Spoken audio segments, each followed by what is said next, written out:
Hey friends, welcome back to a weekly wellness update. I am here once again waiting for Charity to have her piano lesson, and it's always a good time to chat. Also, the sun is shining. There are like beautiful spring flowers outside.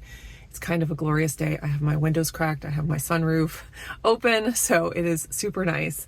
So today, what I wanted to talk about is why I don't regret going on keto. A lot of times in this all or nothing health or wellness world, we get stuck, and I am including myself in this we get stuck into a black or white mindset as if there is just one perfect diet that I should adhere to for my entire life, and I'm either on that diet or I'm off that diet, and there is no in between. And so if someone were to be on a keto diet and then decide not to be on a keto diet, they must think that keto is terrible and bad and no one should ever do it ever again. Spoiler alert, that is not what I think.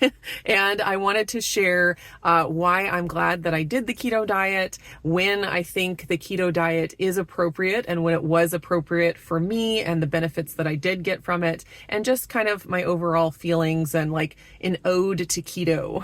Before we get started with all of that chatting, I wanted to say thank you to Element, who is sponsoring the video today. Element, you guys know, if you've watched me for any length of time, is my favorite electrolyte supplement. I drink it every day. I have it right here. As always, when I am in the car, it's a great time to be sipping on my electrolytes. It's easy to remember, and it's right there next to me. And it helps me stay hydrated for the rest of the day. They come in these very convenient little packets that I throw into all of the pockets in my purse and all of my different bags. I never am without my Element packets. Each packet has the 1,000 milligrams of sodium, 200 milligrams of potassium, and 60 milligrams of magnesium, giving you a science-backed ratio of electrolytes to help you feel your best. And you get to enjoy sipping on a delicious beverage as well. So if you want to try Element and see how it makes you feel, see if you enjoy it, you can get a free sample pack just by using my link, drinkelement.com/indigo, drinklmnt.com/indigo. Click that link and place an order for anything on the website, and that will automatically have a 8-stick sample pack added to your order at no charge. Thanks again to Element for sponsoring the video today, and now we're going to get into the chat. So as I've been talking about a lot recently, I have transitioned over the past year to not a keto diet. And that just means that I have added some whole food carbs to my life, and I do have a video where I went over like what my diet looks like and what carbs I have added, because I do get comments saying, oh, well, you've added back carbs. It obviously means you're going through the drive-thru, eating Dunkin' Donuts and Oreos. As if there are only two options, either you're keto or you're binging on processed foods. So if you're curious about all of those specifics of the types of carbs that I'm adding and kind of what my meals look like, I do recommend watching that video of what's changed, in my diet. And then also I have a few what I eat in a day videos. I'm hoping to get more up over the next weeks or months. So that'll give you more of an idea of like what my plates look like normally. So I have quit keto, but I do still see a lot of value in the keto diet as a tool. I really like looking at diet approaches as tools, and there's different tools for different times, for different jobs. And I think the keto diet, I just got a petal from the tree. There's a beautiful plum tree up here with pink petals, pink flowers all over it. Anyways, that was fun. So I think the keto diet and the carnivore diet are incredibly powerful tools that can be utilized for great good. And, we see this especially with carnivore in dealing with really extreme autoimmune conditions, really extreme skin conditions, stuff that, where the body is so messed up. There's so much going wrong in the body, and it's, immune responses and all of that, that you just have to kind of take everything away as far as anything that the body could have trouble with. And so I see it as an incredibly valuable tool in those situations.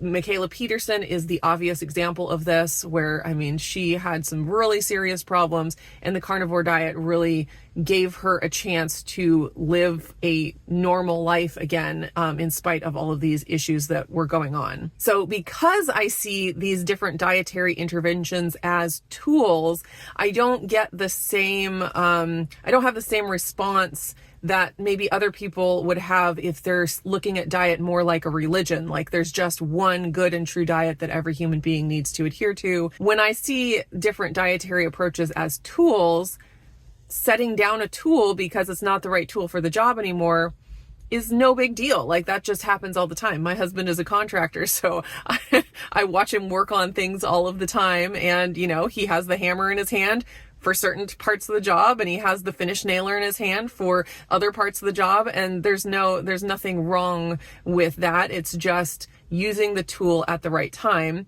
And I do think that some kinds of damage can be done using the wrong tool at the wrong time, and that doesn't mean that the tool is bad, and that we should throw it out and trash on it and never let anyone use the tool again. We just recognize that it's not the tool for the job. For example, we wouldn't put a toddler on a PSMF diet.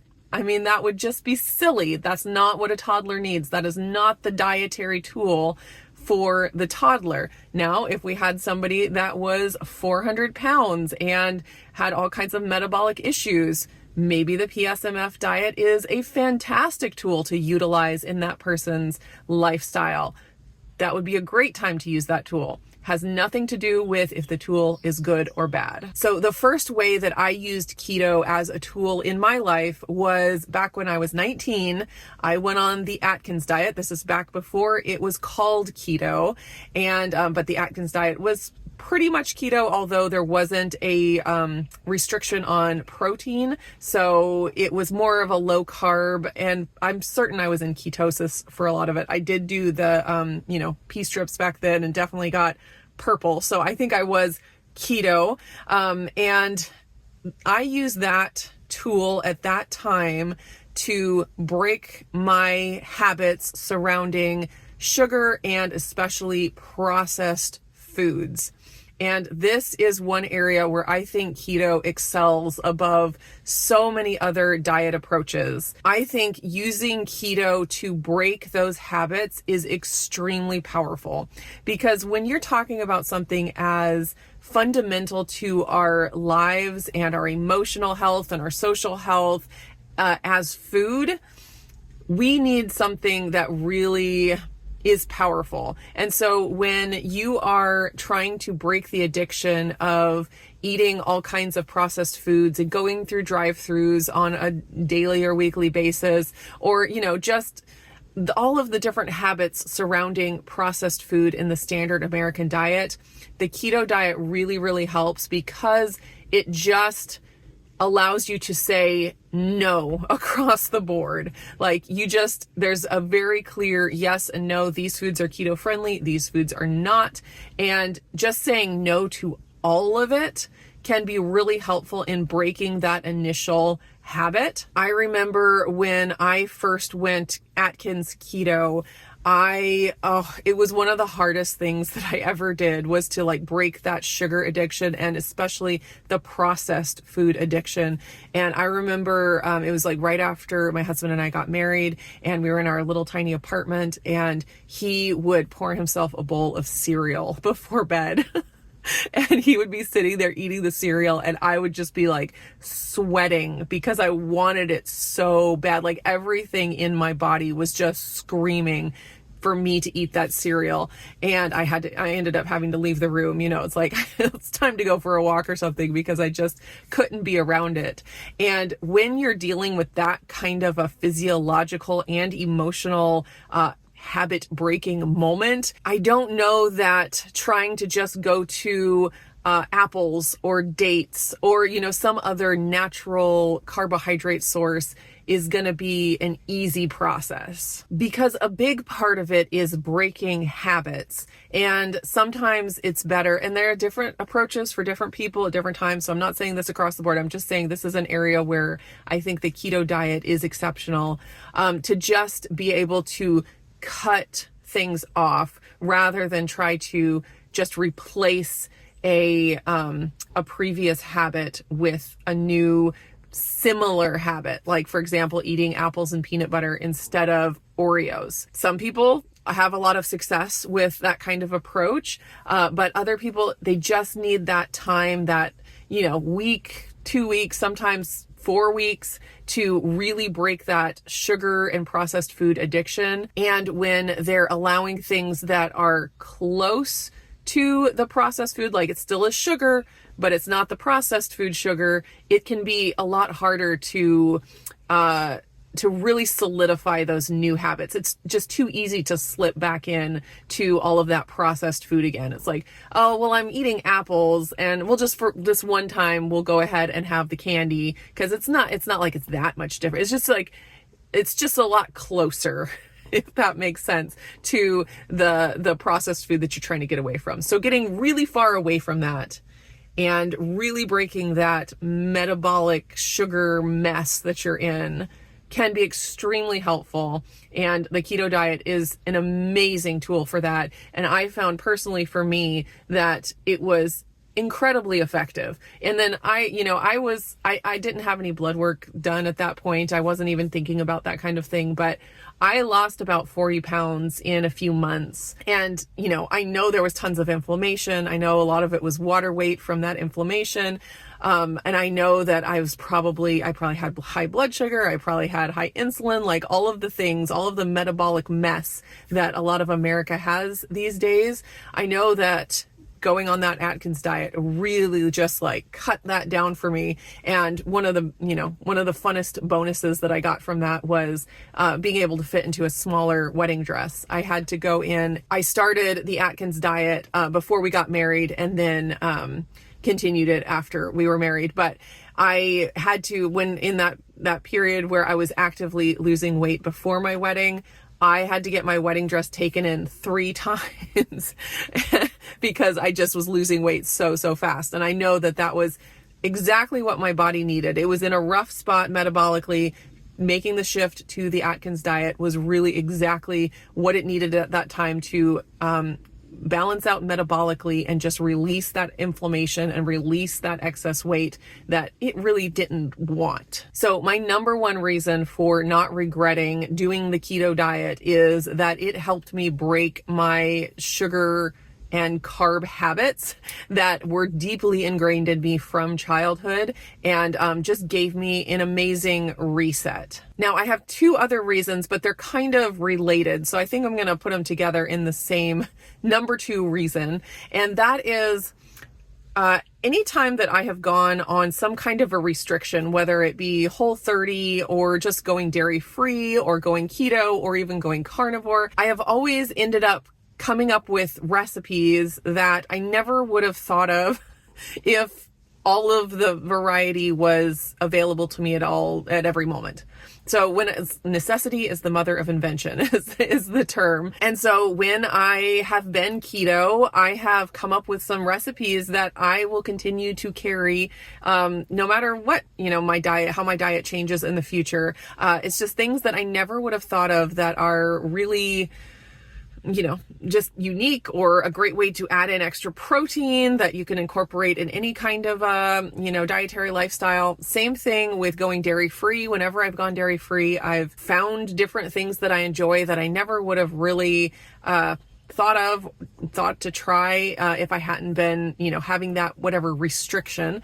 The other example of this is back when I first, did the Whole30, I was drinking, I had given up, sweetened coffee, like with sugar, but I was having stevia in my coffee. I'd have coffee with cream and stevia, and that was my pattern. And when I went on Whole30 for the first time, 12 years ago now, I gave up the stevia because you're supposed to give up sweeteners on the Whole30. And I started just drinking my coffee with cream. And I realized I really liked it with just cream. And I also realized I didn't like it with sugar in it or with stevia, any kind of sweetness in it. I just didn't even like. And after my Whole30 ended, I, was like, oh, I'm going to have some stevia in my coffee again. And I put it in and I was like, ooh, I don't even like stevia in my coffee. I actually like it without the stevia better. And I don't know how long it would have taken for me to realize that if I hadn't have gone through the restriction of cutting it out for a time. And even since then, there was one time years ago where I was like, oh, it's fall. I'm going to go ahead and get myself a pumpkin spice latte from Starbucks because, everyone loves pumpkin spice lattes. And I got one and I took a few sips of it and it tasted like chemicals. The sweetness, I just don't like it. I just don't like it. And so every time I have done some kind of a restriction, I've found some benefit like that, some recipe that I never would have thought of, or, realizing that I really like something, that I wouldn't have realized without the restriction. So there's always a benefit there. And along with that, going on all of the different restrictive diets that I've gone on in my life have allowed me to learn how to cook for people that are eating that way. So my son is allergic to eggs, so I have done a lot of practice with making things egg-free. Turns out my son-in-law is also allergic to eggs. So all of that work that I put into making delicious stuff for Levi, I can now apply to making stuff for my son-in-law. Whenever, we have people over and they're dairy-free, or this past January, a lot of people were doing Whole30. We had a potluck and some people were coming and they're like, oh, we're doing Whole30 this month. And I was like, I got you covered. You're covered. I will make something Whole30. It will be all fine. And so I can do gluten-free. I can do dairy-free. I can do paleo. I could do GAPS diet. If someone was on the GAPS diet, I can do the carnivore diet. I can do, any of these different variations. And that's a really big value to me. I love cooking for people. And I think it is, one of those things that's just really powerful emotionally and socially and even spiritually, just being able to give sustenance to people that is also enjoyable, like feeding their body as well as feeding their soul, their spirit. And I love being able to do that. And being on a restricted diet is hard. It's hard socially, it's hard emotionally, it's hard physically. And to be able to know how to cook for people that are on those kinds of diets and bring joy and bring, satiety to people, making delicious food, even on a restricted diet, is a huge value to me. So no regrets whatsoever with all the crazy restrictions that I've done. Oh my goodness, a drip of water now is coming off of the tree. The winds just started blowing and it rained this morning. It's not raining now, but there's water still on the tree. So, the joys of having a sunroof. So those are the reasons that I do not regret going on a keto diet. I received tons of benefit from it in multiple different ways, and I wouldn't change anything. And it has been a great tool for me. And I think it is still a great tool for a lot of people in a lot of situations. And so I hope that if you're coming to my channel and you are on a keto diet, or you have used that tool, or you're going to use that tool, that you don't get any judgment from me as if I'm saying everyone needs to do exactly what I'm doing and no one should ever do keto. That's not what I want to communicate. I have great love for the keto diet. And, not to mention, of all these benefits I mentioned, I haven't even touched on the fact that I have made some incredible friends in the keto and the carnivore community. And I wouldn't trade that for the world. I've also, started using a lot of amazing products that maybe I wouldn't have tried if I weren't on the keto diet, but that I will continue to use moving forward, no matter if I'm keto or not. So there's so many benefits. And I just wanted to do a quick video sharing the love of keto. And I think that's it. I hope you guys enjoyed the video. Thanks for sticking with me, and thanks for watching today. And I'll see you again in the next video.